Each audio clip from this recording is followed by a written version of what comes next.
안녕하세요. 양쪽에서 전부 욕먹는 레카 유튜브 고요한식당입니다. 영상 6개 만에 구독자 1000명을 넘어버렸습니다. 운이 좋았다고 생각을 합니다. 동시에 저도 잘했겠죠. 조회수가 생각보다 되게 잘 나왔습니다. 미니진 영상도 2만 넘었고 버블껌 뮤비 얘기도 9천 넘고 욕먹는 아이돌 난장판인 케이팝에 대해서 얘기한 게 사실 제일 하고 싶은 얘기였는데 역시 이거는 조회수가 곤두박질 치더라고요. 그래서 결심을 했죠.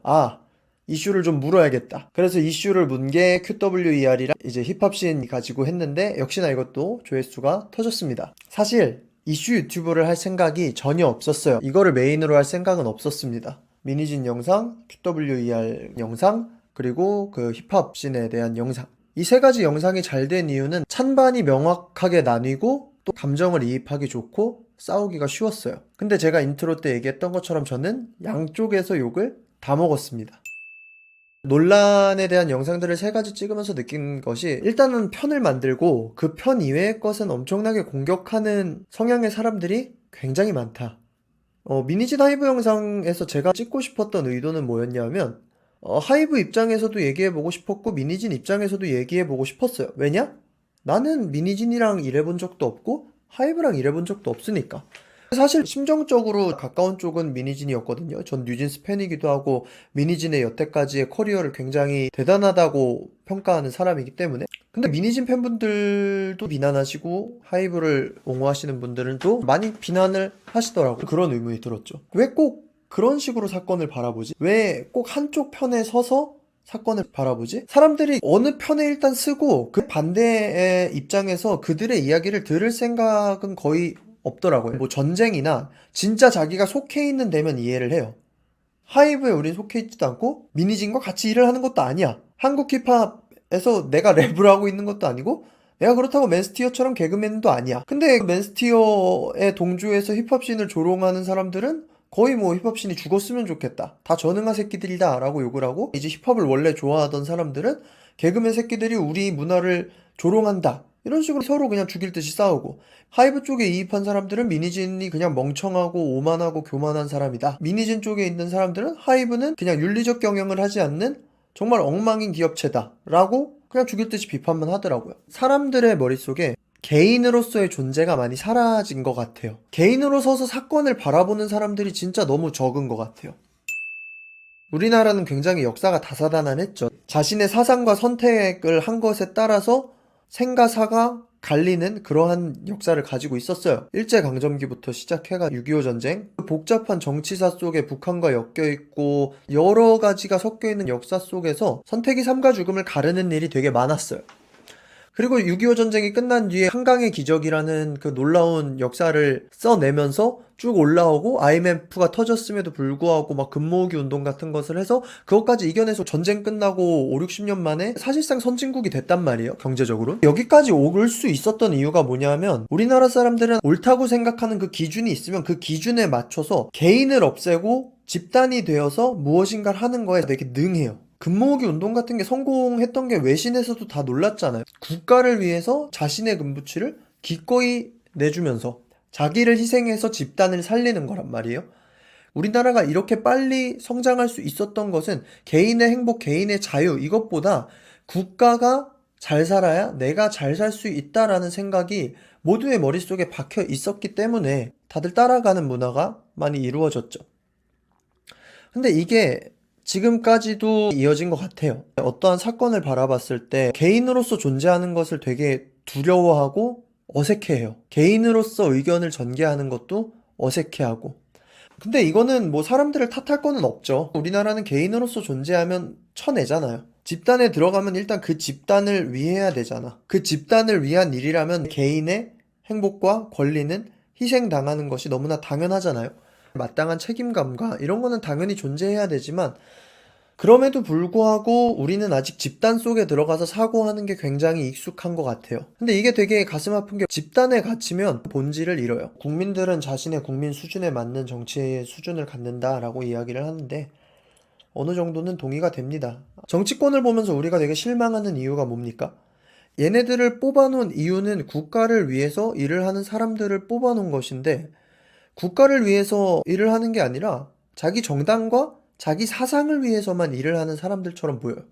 서로의 정책에 대해 논의하고 비판하는 것이 아니라 무조건 프레임 씌워서 네거티브 선전하고, 이것들이 늘 보여지던 행태잖아요. 근데 정치권을 보면서 실망을 하지만 사실 한국 사회에서 벌어지는 많은 일들이, 특히나 대화 속에서 느껴지는 것들이, 집단으로 들어가지 않으면 개인의 사고가 서지 않는 사람들이 되게 많더라고요.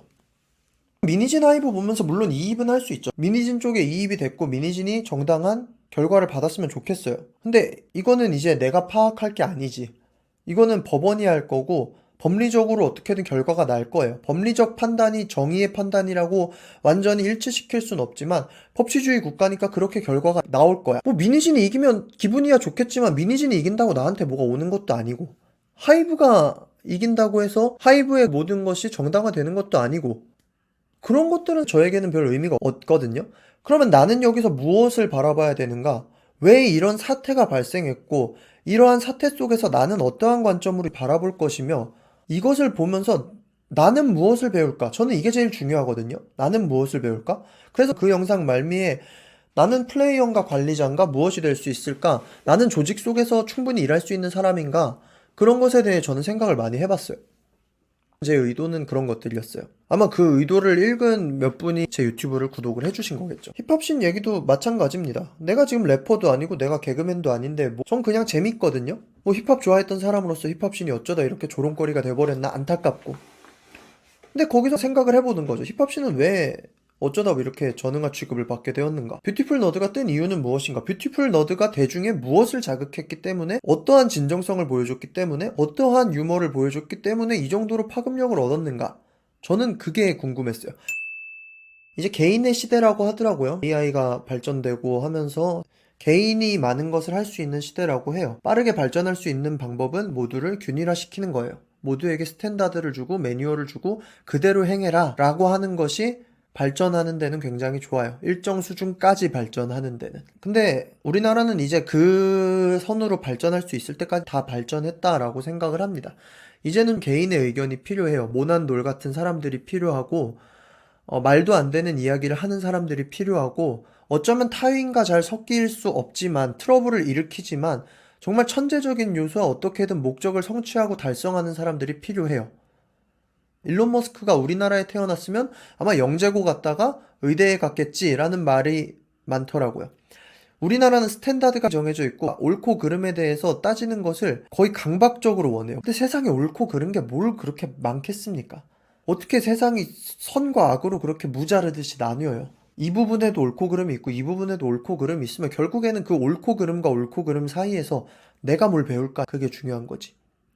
이어령 선생이 그런 말을 했습니다. 미국이 강대국이 될 수 있었던 에너지 중에 하나는 뭐냐 하면 트럼프 같은 사람이 대통령이 될 수 있는 것이다. 망나니 같고 말도 안 되는 언행들을 계속 하는데 그 사람이 대통령이 돼요. 그만큼 미국은 개인과 자유의 선택에 대해서 옳고 그름으로 판단하려는 것이 아니라 정말 그 자체로 존중을 한다는 거예요. 이제 또 여기에 대해 옳고 그름을 따지시겠죠? 그게 맞냐 아무리 그래도? 조금은 멍청한 생각을 하더라도 개인으로 섰으면 좋겠어요. 그리고 그 에너지가 부정적인 쪽으로 누구를 비난하고 죽이는 쪽으로 가는 게 아니라 결국 이걸 통해 내가 어떻게 성장할 것이냐가 최우선이 됐으면 좋겠고, 개인으로서 개인이 본질을 바라보고 그 본질을 위한 일을 해냈으면 좋겠어요. 정치인들이 나라를 위해서 뽑혔다면 더 좋은 정책을 위해선 토론을 하고, 비록 싸우는 당일지라도 연합을 할 수도 있고 떨어질 수도 있고, 외국 정치를 보면 가장 부러운 게 그런 것이거든요. 국가적으로 중요한 논의에 있어서는 여와야 뭐 이런 게 없더라고요. 우리도 그랬으면 좋겠어요. 미니진 하이브 논란을 보면서 미니진 편 하이브 편 들어서 죽일 듯이 싸우는 게 아니라 그 문화를 사랑하는 사람들이라면 그럼 케이팝의 문제점이 뭐지? 케이팝이 어떻게 하면 다음 스텝으로 나아갈 수 있을까에 대해 이야기를 했으면 좋겠고, 조롱당하는 힙합씬과 이 개그맨들의 이런 것들을 봤을 때 뭐 개그맨들을 욕하고 힙합씬을 욕하고 조롱하는 것이 아니라 힙합을 사랑하는 사람들이면 그럼 다음 단계로 힙합씬이 가기 위해서 뭐가 필요하지를 고민했으면 좋겠고, WER이 펜타포트 이미 등장했다라는 것은 현상이잖아요. 현상이 발생했으면 거기에 대해서 그것을 분석하고 왜 이 현상이 일어났는가에 대해 이야기를 했으면 좋겠어요. 제 앞으로의 유튜브 영상은 철저히 제 위주입니다. 진짜 이거는 쉴드를 쳐야겠다 하면 쉴드를 칠 것이고, 굳이 쉴드를 칠 건 아니고 그냥 이 사건에서 내가 이거를 배우면 되겠다라면 그냥 사건 분석 정도로 끝날 거예요. 어떤 사건에 대해서는 여러분들 알아듣기 쉽게 설명하고, 근데 단 하나는 없을 겁니다. 누군가에 이입돼서 반대 입장을 죽일 듯이 비난하는 영상은 절대 안 찍을 거예요. 그건 없어요, 그런 거는. 거기에 별로 제 힘을 쏟고 싶지도 않아요. 전 굉장히 개인으로서가 중요한 사람이라 사건은 사건으로 남기고 내가 배우고 싶어요. 그리고 저는 그걸 팔기 위해 영상을 찍을 겁니다. 레카 유튜버로 보실 수 있어요. 근데 누구를 뭐 죽도록 까고 비난하고 그러지 않을 겁니다. 그래서 얼굴을 까고 유튜브를 하는 거예요. 적어도 내 얼굴에 부끄러운 영상은 찍고 싶지 않아가지고. 그래서 익명 댓글은 크게 타격은 없습니다. 뭐 논리도 없고 그냥 욕설만 하는데 디지털 모기 같아요. 디지털 파리. 그래서 그냥 쳐내고 비난하고 비판하고 이런 글들은 웬만하면 거의 다 남겨놓거든요. 지우지 않고. 아무튼 그렇습니다. 아마 이슈에 대해 다룰 때 양쪽에서 욕을 먹기 쉽겠구나. 근데 별 상관없는 이유는 구독자가 빨리 늘었다. 영상에 담긴 관점에 동의해주는 사람이 꽤나 많았다. 어쩌면 가장 객관적일 수 있는 방법은 가장 주관적인 게 될 수도 있다라는 걸. 저는 세상 온갖 것들에 대해 통찰을 앞으로도 계속 팔려고 하는 고요한 식당이고요. 저는 어떤 집단에도 속하지 않은 채 고요한 식당으로서의 이야기를 전하도록 할 겁니다. 흥미가 있으셨다면, 재미가 있으셨다면 구독과 좋아요를 눌러서 계속해서 제 관점을 봐주시면 감사하겠습니다. 빠이.